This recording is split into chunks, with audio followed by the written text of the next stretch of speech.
வணக்கம். ஒரு கலவையில் பாலும் தண்ணீரும் 5:2 விகிதத்தில் உள்ளன. இதில் 4 லிட்டர் தண்ணீர் சேர்த்தால் அந்த விகிதம் 5:4 என மாறும். எனில் கலவையில் உள்ள பாலின் அளவு என்னன்னு கேட்டிருக்காங்க. நமக்கு இது ரொம்ப எளிமையான கேள்வி.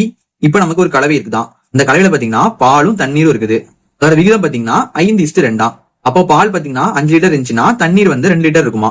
இதுல எழுதிக்கலாம் பாருங்க, 5:2. இதுல 5ங்கிறது பாத்தீங்கன்னா பால், சரியா? அதனால மில்க்னு வச்சுக்கலாம் எம்.